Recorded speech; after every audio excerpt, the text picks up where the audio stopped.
जलन। ममता बहुत ही सीधी और प्यारी लड़की थी, वहीं सुनील एक सरल और आगे बढ़ने की सोच रखने वाला लड़का। सुनील, बेटा सुनील कहाँ है? अरे जरा एक गिलास पानी तो दे दो। हाँ माँ, अभी आया। क्या माँ, पानी तेरे सर के पास ही तो रखा है, क्या हो गया है? तबीयत खराब है क्या? अरे नहीं नहीं, वो उठने का मन ही नहीं कर रहा था, तो देखा ही नहीं। वैसे क्या कर रहा है? यहाँ बैठ ना मेरे पास। माँ पढ़ रहा था। वो क्या है ना, नौकरी में तो वक्त नहीं मिलता, अब ऑफिस से घर आकर ही तो वक्त मिलता है। अच्छा अच्छा ठीक है, पढ़ ले जा बेटा। सुनील पढ़ लिख कर और आगे बढ़ना चाहता था, लेकिन माँ की तबीयत खराब देखकर सोचता है कि शादी ही कर ले। कब तक माँ का ख्याल वो अकेले रख पाएगा? तो एक दिन, माँ ये ममता है, मैंने इससे शादी कर ली है। तुम्हारी तबीयत भी ठीक नहीं रहती, तो मैंने सोचा शादी कर लेता हूँ। घर संभालने वाली और तुम्हें संभालने वाली कोई आ जाएगी तो अच्छा रहेगा। माँ अचानक से सामने बहू देखकर हैरान रह जाती है। बेटा ये क्या बात होती है? न बैंड, न बाजा, न दहेज, न शगुन, ऐसा कैसे बहू आ गई? माँ तू तो जानती है, मैं नौकरी के साथ पढ़ाई कर रहा हूँ, तो कहाँ से इतना पैसा बचा पाता कि धूमधाम से शादी करता। वैसे भी माँ, लोग तो आकर खाकर निकल जाएंगे, इसलिए बस वैसे ही। माँ जी, मैं आपका ख्याल रखूंगी। वैसे भी ये आगे की पढ़ाई कर रहे हैं, अच्छा कुछ कर गए तो सबके दिन फिर से अच्छे आ जाएंगे। सास को ममता की बात ठीक तो लगती है, लेकिन मन में कहीं ना कहीं लगता है कि कहीं बहू बेटे को लेकर फुर्र ना हो जाए और फिर तो वो रह जाएगी अकेली। बेटा देख, मेरा जो कुछ भी है वो सुनील ही है, और सुनील का भी अब इस दुनिया में मैं ही हूँ और कोई नहीं। क्या सुनील? बिल्कुल माँ, लेकिन आज से ममता भी मेरे जीवन का अहम हिस्सा है, जैसे तू है। सास को बड़ा बुरा लगता है कि उसकी सल्तनत में कोई और हिस्सेदार कैसे हो सकता है। कैसे कोई और उसके 30 साल के बेटे की जिंदगी में अचानक से आकर बराबर का हिस्सेदार बन सकता है।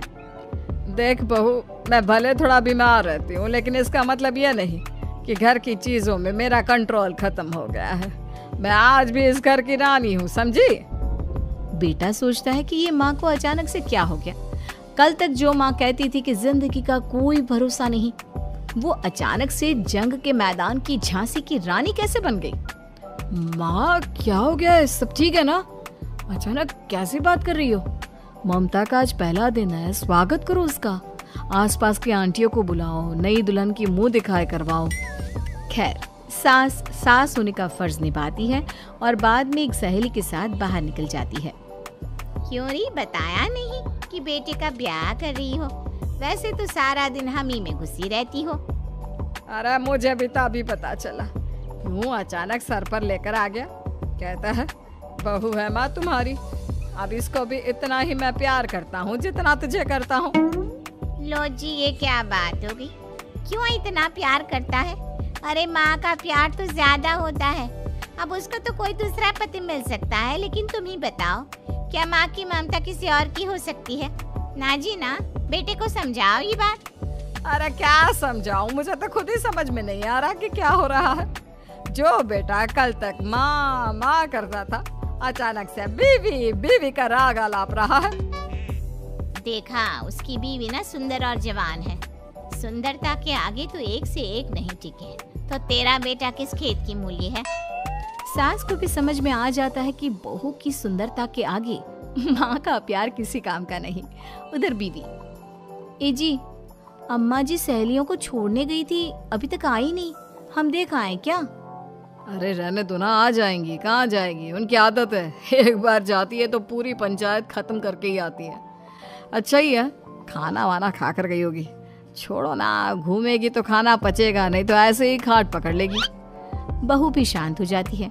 उधर सास सोचती है कि आज थोड़ा देर से ही घर जाती हूँ, जब बेटा परेशान होकर ढूंढेगा तब मजा आएगा। बीवी को खुद ही पता चल जाएगा कि माँ के आगे उसकी दाल नहीं गलेगी। लेकिन वहीं दूसरी ओर घर पर, ए जी, माँ जी अभी भी नहीं आई, हमको तो घबराहट हो रही है कि क्या करें, जाकर पता करें किसी के घर। अच्छा, कहाँ जाओगी ये भी बता दो। पहला दिन है तुम्हारा इस घर में और एक ही दिन में मोहल्ला छानोगी क्या? हाँ तो आप भी तो नहीं जा रहे हैं ना, हमको फिक्र हो रही है।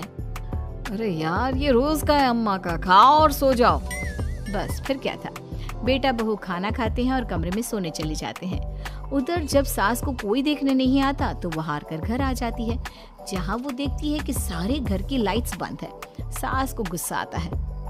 बहू, ममता बहू कहाँ हो? लेकिन सारे दिन की थकी बहू को ऐसी नींद आती है जैसे किसी ने भांग की गोली खिला दी हो। वो तो नहीं उठती। उठकर आ जाता है बेटा। क्या बात है अम्मा, काहे चिल्ला रही हो? अरे सो जाओ ना, सुबह की थकी है बहू, वो सो रही है। जोर से बोलोगी तो नींद खुल जाएगी उसकी। माँ को गुस्सा आ जाता है। फिलहाल तो सो जाती है, लेकिन मन ही मन ढेर सारा जहर बहू के लिए भरा होता है। सुबह बहू चाय बना रही होती है कि सास धीरे से गैस तेज कर देती है, जिससे चाय का बर्तन जल जाता है। और जैसे ही बहू चाय का बर्तन उठाती है, उसका हाथ जल जाता है। मेरा हाथ जल गया। वो जोर जोर से चिल्लाकर इधर उधर भागती है कि सास थोड़ी देर में उसके हाथ में पानी डाल देती है। हाय रे बहू, क्या कर रही हो? पहली बार रसोई छुई हो क्या? सासू माँ गलती से गैस तेज रह गई थी और बर्तन जल गया, जिससे मेरा हाथ जल गया।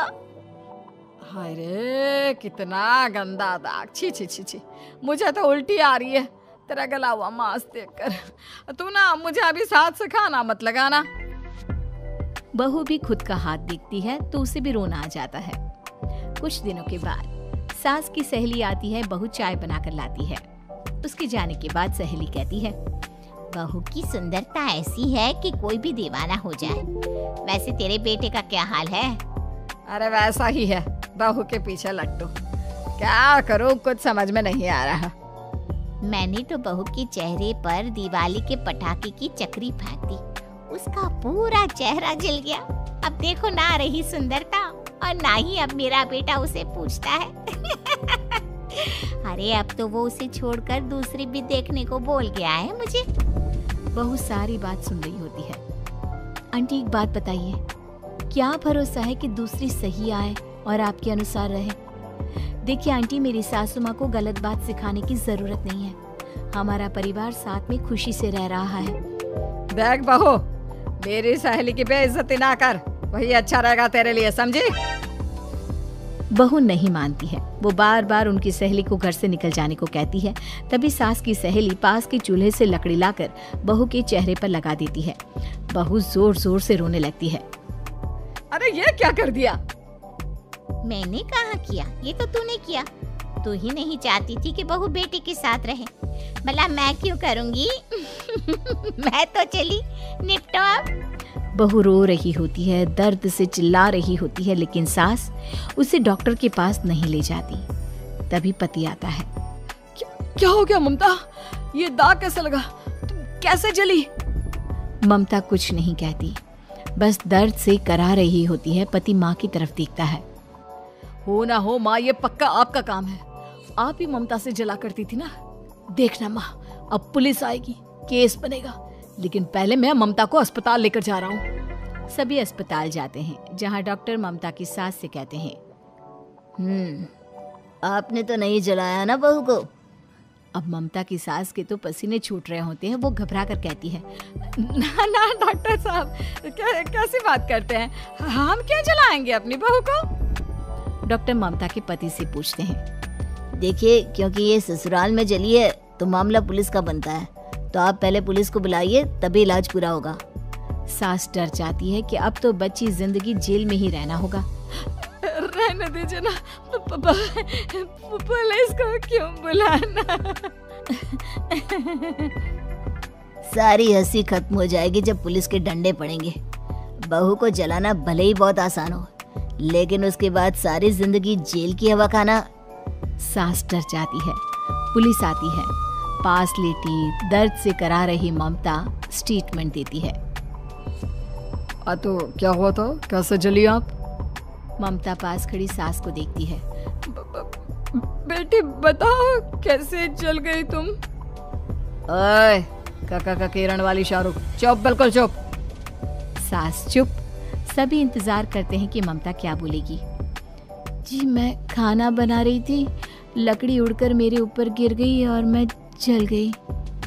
सास बहू की बात सुनकर रोने लगती है। देखा माँ, कितनी समझदार है ममता। ये चाहती तो, हाँ बेटा, ये चाहती तो मैं आज जेल में होती। मुझे माफ कर दे, मैं आगे से अभी कभी ऐसा नहीं करूंगी। बहू के साथ मिलकर रहूंगी, मुझे माफ कर दे। यहाँ का रस यही है मेरा स्वाद, हर कदम पे बढ़ूं ना हूँ इसमें रुका।